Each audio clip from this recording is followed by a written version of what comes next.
ubu bigeze kure, abenshi mu rwaruka aho gukora iby'akazoza dukora ibitaza ntibize, dutesha intero yacu waruka tukibasha, natwe nitwikubita agashi tugira indera y'iwacu, natwe tugumana agateka. Uwajyana umuryango niyo ngwara mbi mu gihugu, ubu ntacyo dupfana aruta turabavukanyi. Uwajyana umuryango niyo ngwara mbi mu gihugu, ubu ntacyo dupfana aruta turabavukanyi.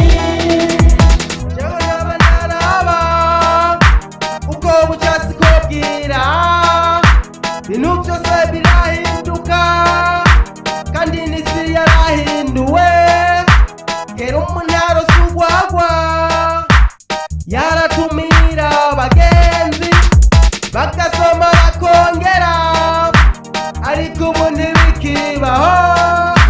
Barundi bene mama, eka sivyo gusa vukana turashwana kandi dupfa amatungo, ntidushaka gusabikanya kandi turi bamwe. Gasato k'imbaragaza kiyorosa batanu. Uwajyana umuryango niyo ngwara mbi mu gihugu, ubu ntacyo dupfana aruta turabavukanyi.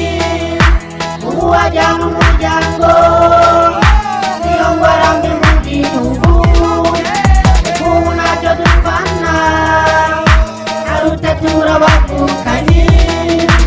Igize tikubita agashi kuba Imana yaturemye, kandi kuba ibyo yaramye nicyo nifuza ku mutima.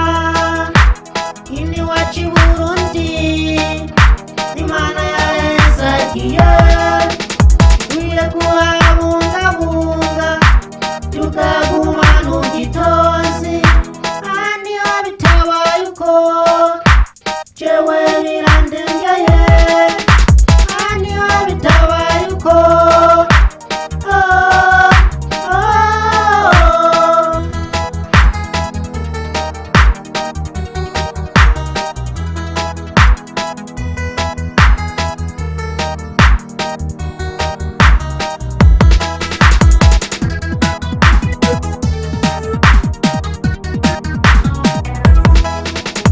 uwajyana umuryango niyo ngwara mbi mu gihugu, ubu ntacyo dupfana aruta turabavukanyi. Uwajyana umuryango